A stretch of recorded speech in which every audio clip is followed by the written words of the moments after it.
दोस्तों नमस्कार। आपकी सफलता ही मेरा मिशन है। ज्ञानकोश एजुकेशन पर आपका अभिनंदन है।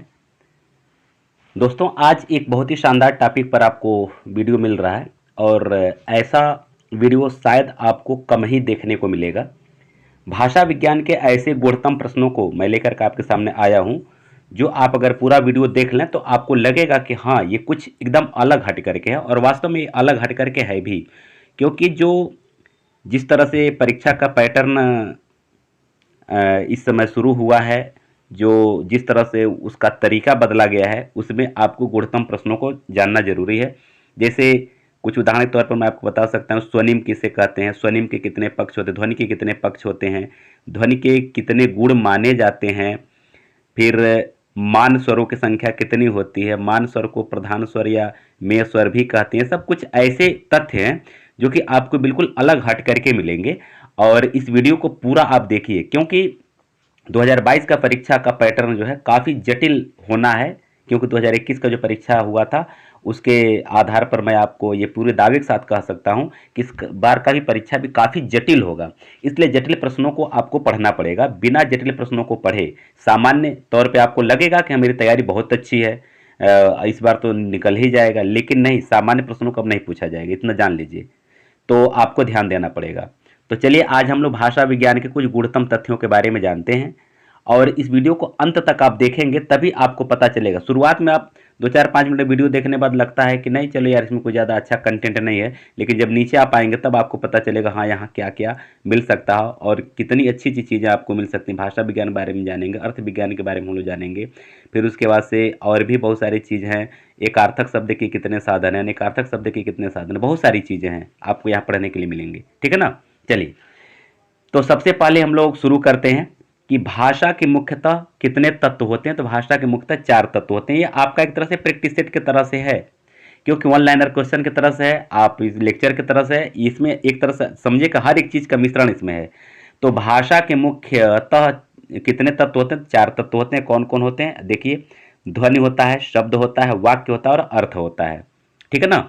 इन ध्वनि तत्वों को ही भाषा विज्ञान के अंतर्गत भाषा विज्ञान के 4 अंग माने जाते हैं। यानी ये प्रश्न अगर ये पूछा जाए कि भाषा विज्ञान के कितने अंग होते हैं या भाषा विज्ञान के कौन कौन से अंग हैं, तो भाषा विज्ञान के ही आपके 4 अंग हैं। ध्वनि है, शब्द है, वाक्य है और अर्थ है। ये 4 जो है आपके भाषा के अंग हैं या भाषा के तत्व हैं। ठीक, चलिए आगे बढ़िए। हम लोग ध्वनि विज्ञान के बारे में पढ़ते हैं। ध्वनि विज्ञान को हम स्वनिम भी कहते हैं। ध्यान रखिएगा, प्रश्न पूछा जा सकता है कि निम्न में स्वनिम किसे कहते हैं? ध्वनि, शब्द, पद, अर्थ, ऐसे कुछ मान लीजिए 4 ऑप्शन दे दिया, तो आपको याद रखना पड़ेगा स्वनिम का मतलब होता है ध्वनि, यानी ध्वनि को हम स्वनिम कहते हैं। और स्वनिम को, स्वनिम शब्द जो है संस्कृत के स्वन धातु से बना हुआ है। ये न यहाँ हलंत होगा, न यहाँ हलंत होना है, ठीक है ना। तो स्वन धातु से ये बना हुआ है जिसका अर्थ होता है ध्वनि। ठीक है ना, ये संस्कृत का शब्द है। ध्वनि के कितने पक्ष होते हैं? बहुत अच्छा प्रश्न है, यहां से एक प्रश्न आपका बनेगा। ठीक है ना, गुणतम प्रश्न अगर पूछा जाए तो यहां से एक प्रश्न बन सकता है कि ध्वनि के कितने पक्ष होते हैं। तो ध्वनि के 3 पक्ष होते हैं। क्या? उत्पादन, संवहन और ग्रहण। ये 3 जो है पक्ष होते हैं आपके ध्वनि के। ठीक है ना। ध्वनि का उत्पादन वागिंद्रियों से होता है, वागिंद्रियों से होता है, वाक इंद्रियों से होता है ध्वनि का उत्पादन। और इसके संवहन के लिए वायु तरंगें कार्य करती हैं और ग्रहण की क्रिया कर्ण यानी कान के द्वारा होता है। अब ये देखिए, ध्वनि का जो विज्ञान क्या है, ध्वनि का उत्पादन वाक इंद्रियों से होता है। माने हम बोलते हैं, वाक इंद्रिय माने हम जो बोलते हैं तो उसके हिसाब से होता है। ठीक है ना। और ध्वनि का, ठीक है। और इसका संवहन कैसे होता है? संवहन, तो संवहन के लिए वायु तरंगें कार्य करती हैं। हम बोलते हैं मुख से, हम बोलते हैं मुख से, ठीक है ना। और संवहन का कार्य माने ढोने का कार्य जो है कि कौन करता है? वायु करता है। और उसके बाद से ग्रहण करने का कार्य कर्ण यानी कान के द्वारा होता है। तो ये 3 चीज मिलकर के ध्वनि को बाहर निकालने का कार्य करते हैं। ठीक है ना। चलिए, ध्वनि के गुण की बात जहां तक हम करें तो ध्वनि के कुल कितने गुण होते हैं? तो मित्रों, ध्वनि के जो है 4 गुण माने जाते हैं। ध्वनि के भी 4 गुण माने जाते हैं। कौन कौन होते हैं? ध्यान रखिए। एक है मात्रा, एक है स्वर, एक है आघात और एक है वृत्ति। ठीक है ना। मात्रा, स्वर, आघात और वृत्ति, ये 4 ध्वनि के गुण माने जाते हैं। ठीक है, ध्वनि को, ध्वनि गुण को ध्वनि लक्षण, रागीय तत्व, अखंड ध्वनि, रागिम आदि भी कहते हैं। माने ध्वनि गुण को क्या क्या और नाम हो सकता है, ध्वनि गुण के कितने नाम हैं?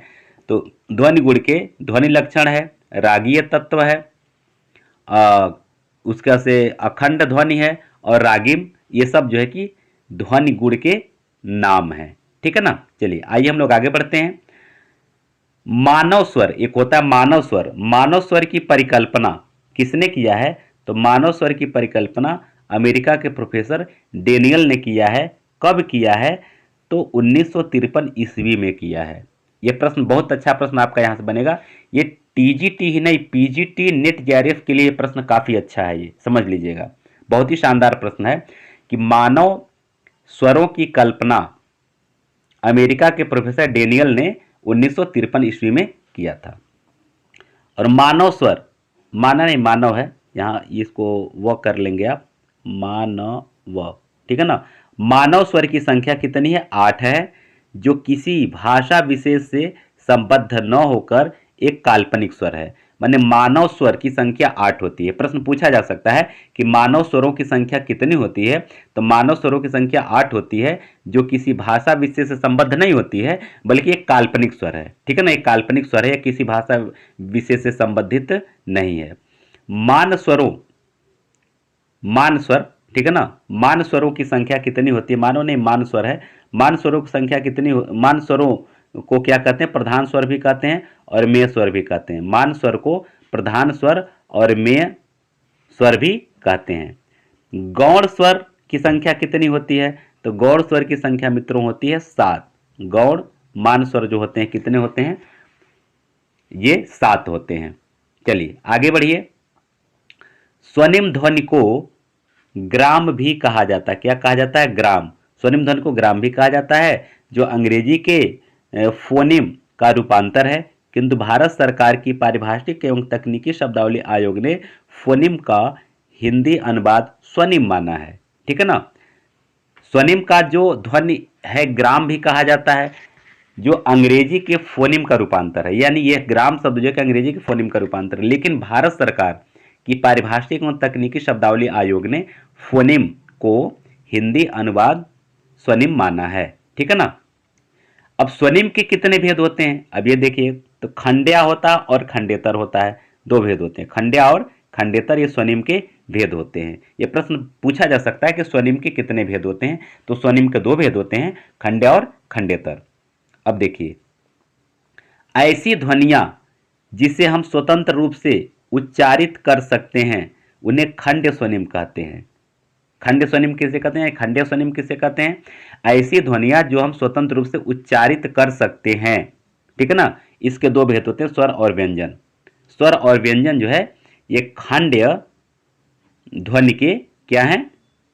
ये रूप हैं, ये भेद हैं। ठीक है ना। तो खंड्य स्वनिम के ये 2 भेद होते हैं, इसको याद रखिएगा। जिन ध्वनियों का स्वतंत्र उच्चारण नहीं हो सकता उन्हें खंडेतर स्वनिम कहते हैं। यानी कि दोनों की परिभाषा दिया है कि खंडेतर स्वनिम क्या होता है और खंड स्वनिम क्या होता है। ठीक है ना। तो खंडेतर स्वनिम वह होता है जिन ध्वनियों का स्वतंत्र उच्चारण नहीं हो सकता है। ठीक है ना। इसके जो प्रमुख अंग हैं कौन कौन है? अनुनासिकता है, सुर है, अनुतान है और संगम है। ठीक है ना। सुर है, ठीक है ना। तो अनुनासिकता, सुर, थोड़ा सा मिसप्रिंट है शब्दों का, वो है, उसको देख लीजिएगा, आप समझ सकते हैं। ठीक है ना। अनुनासिकता, सुर, अनुतान और संगम, ये जो है खंडेतर स्वनिम के भेद हैं, तत्व हैं। चलिए आगे बढ़िए। भाषा विज्ञान के बारे में हम लोग जानते हैं। पंडित कामता प्रसाद गुरु के अनुसार एक विचार पूर्णता प्रकट करने वाले शब्द समूह क्या कहलाते हैं? वाक्य कहलाते हैं। एक विचार पूर्णता से प्रकट करने वाले शब्द समूह जो है क्या कहलाते हैं? वाक्य कहलाते हैं। वहीं आचार्य रामचंद्र शुक्ल का कहना है आकांक्षा, योग्यता और आसक्ति से युक्त पद समूह क्या कहलाता है? वाक्य कहलाता है। ठीक है ना। कविराज विश्वनाथ का क्या कहना है? वो कहते हैं वाक्य के अनिवार्य तत्व कितने होते हैं? तो वाक्य के अनिवार्य तत्व ये 3 माने हैं। कौन? एक है आकांक्षा, अर्थ ज्ञान की पूर्ति की जिज्ञासा, ये होती है। आकांक्षा किसे कहते हैं? अर्थ ज्ञान की पूर्ति की जिज्ञासा। दूसरी होती है योग्यता, जो बुद्धि संगत से संबद्ध होता है। और तीसरा होता है आसक्ति, जो अव्यवधान होता है। ठीक है ना? तो इस तरह से कविराज विश्वनाथ ने वाक्य के अनिवार्य 3 तत्व माने हैं। यानी स्टार्ट में आप समझ सकते हैं आकांक्षा, योग्यता और आसक्ति, ये 3 जो है कि अनिवार्य तत्व हैं किसके? वाक्य के। ठीक है ना? अब देखिए वाक्य के अनिवार्य तत्व की बात यहाँ हो रही है, वाक्य के भेद से मतलब नहीं है, वाक्य के अनिवार्य तत्व से मतलब है। ठीक है ना? वाक्य के मुख्यतः 2 अवयव होते हैं। कितने अवयव होते हैं? मुख्यतः कितने अवयव होते हैं? 2 अवयव होते हैं। एक होता है उद्देश्य और एक होता है विधेय। ठीक है ना? अर्थ विज्ञान के बारे में आइए हम लोग जानकारी लेते हैं। अर्थ विज्ञान, शब्द के द्वारा जो प्रतीति होती है उसे अर्थ कहते हैं। अर्थ किसे कहते हैं? शब्द के द्वारा जो हमें प्रतीति होती है उसे क्या कहते हैं? अर्थ कहते हैं। भारतीय विद्वानों ने अर्थबोध के 8 साधन माने हैं, जबकि पाश्चात्य विद्वानों ने अर्थबोध के 3 साधन माने हैं। ये अच्छा प्रश्न बन सकता है कि भारतीय विद्वानों के अनुसार अर्थबोध के कितने साधन है? तो आपका उत्तर होगा 8। और पाश्चात्य विद्वानों के अनुसार अर्थबोध के कितने साधन है? तो आपका उत्तर होगा 3। ठीक है दोस्तों, वीडियो कैसा लग रहा है आप कमेंट करके अवश्य बताएं। अगर आपको अलग हट करके लग रहा है तो आप जरूर एक बार हमें बताएं कि हाँ इसी तरह का वीडियो आपको और चाहिए, तो फिर मैं आपको इसी तरह का वीडियो, शानदार वीडियो भाषा विज्ञान पर मैं प्रोवाइड कराऊंगा। ठीक है ना? चलिए, भारतीय विद्वानों के अनुसार साधन कितने होते हैं? जैसा कि ऊपर आप पढ़ चुके हैं कि 8 होते हैं। तो कौन कौन होते हैं इसको हम लोग देख लेते हैं कि भारतीय विद्वानों का जो 8 साधन है कौन कौन है। अभी आप पढ़े हैं 8 साधन। ठीक है ना? देखिए, पहला है क्या? व्याकरण। दूसरा क्या है? आप्तवाक्य। तीसरा क्या है? उपमान। चौथा क्या है? प्रकरण। पांचवा क्या है? विपरीत। छठवां क्या है? प्रसिद्धि पद के सनिंध। सातवां क्या है? व्यवहार। और आठवां क्या है? कोश। ये 8 भारतीय विद्वानों के अनुसार जो है कि ये साधन है। ये किसके साधन है? वाक्य के क्या है? साधन, अर्थ के साधन है ये। ठीक है ना?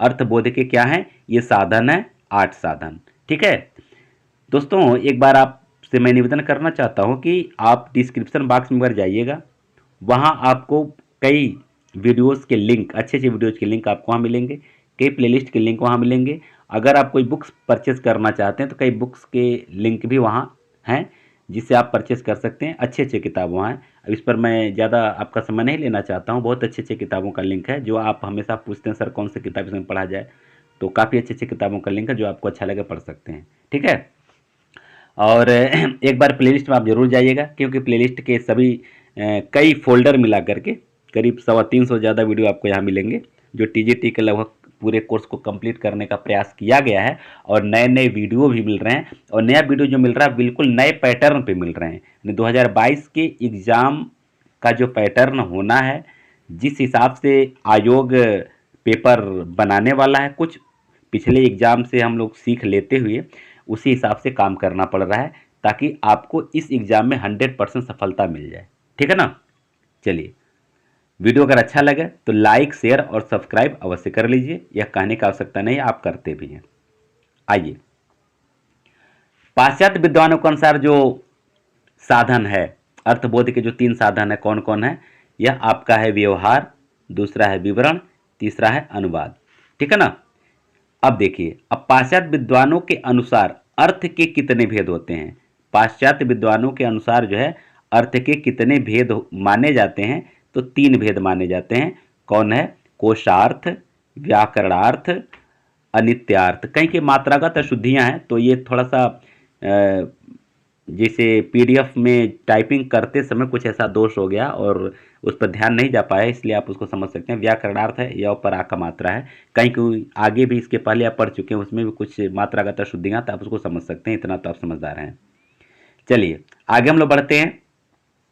शब्द के मुख्यतः कितने प्रकार होते हैं? तो शब्द के मुख्यतः 2 प्रकार होते हैं। कौन? एकार्थक और अनेकार्थक। ये प्रश्न पूछा जा सकता है कि शब्द के मुख्यतः कितने प्रकार होते हैं, भेद नहीं, प्रकार की बात यहाँ हो रही है। शब्द के कुल मुख्यतः कितने प्रकार होते हैं? एकार्थक होते हैं और अनेकार्थक होते हैं। ठीक है, अब आइए देखिए एकार्थक, ये भाषा विज्ञान का गुणतम प्रश्न है, यहां से आपको मिल रहा है। एकार्थक शब्द के अर्थ निर्णय के कितने साधन माने गए हैं? तो 10 साधन माने गए हैं। एकार्थक शब्द के अर्थ निर्णय के 10 साधन माने गए हैं, जबकि अनेकार्थक शब्दों के अर्थ निर्णय के 14 साधन माने गए हैं। यह याद रखने वाली चीज है।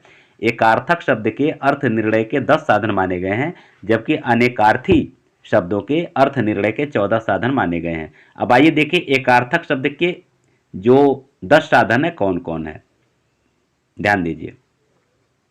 पहला है वक्ता, दूसरा है श्रोता, तीसरा है वाक्य, चौथा भी है वाक्य या पद, पांचवा है अन्य सनिध, छठवां है प्रकरण, सातवां है देश, आठवां है काल, नौवां है काकु और 10वां है चेष्टा। तो ये इतने जो है कि 10 साधन है। अनेकार्थक शब्द के जो अर्थ निर्णय के जो साधन है, ठीक है ना, वो जो 14 साधन है उसको देख लिया जाए। तो देखिए पहला आपका है संयोग, दूसरा है वियोग, तीसरा साहचर्य, चौथा विरोध, पांचवां अर्थ और छठवां प्रकरण, ठीक है, सातवां लिंग, आठवां अन्य शब्द का सानिध्य और नौवां सामर्थ्य, 10वां औचित्य, 11वां देश, 12वां काल, 13वां व्यक्ति और 14वां स्वर। तो ये इतने जो है आपके क्या है अनेकार्थक शब्दों के अर्थ निर्णय के साधन है, जो 14 साधन अभी हम लोग पढ़े हैं। अब आइए यहां हम लोग देखते हैं अर्थ परिवर्तन की कितनी दशाएं होती हैं। सब अलग हट करके प्रश्न आपको मिलेगा यहां से। अर्थ परिवर्तन की कुल कितनी दशाएं होती हैं? तो मित्रों अर्थ परिवर्तन की कुल 3 दशाएं होती हैं, अर्थ विस्तार, अर्थ संकोच और अर्थादेश। अर्थ आदेश हो गया लेकिन अर्थादेश एक साथ होता है, ठीक है ना। तो अर्थ विस्तार, अर्थ संकोच और अर्थादेश, तो इन पर हम लोग विस्तार से चर्चा अगले वीडियो में पढ़ेंगे कि अर्थ विस्तार क्या होता है, अर्थ संकोच क्या होता है, अर्थ आदेश क्या होता है। तो अगला वीडियो देखना मत भूलिएगा, ठीक है ना। इस पर आपको विस्तार से चर्चा किया जाएगा, ठीक है। तो आज इतना ही। वीडियो अच्छा लगा हो तो लाइक शेयर और सब्सक्राइब कर लीजिए, और फिर हम लोग मिलते हैं अगले वीडियो में। सफल रहें, मस्त रहें, मुस्कुराते रहें, अध्ययन करते रहें। आप सबको बहुत बहुत धन्यवाद।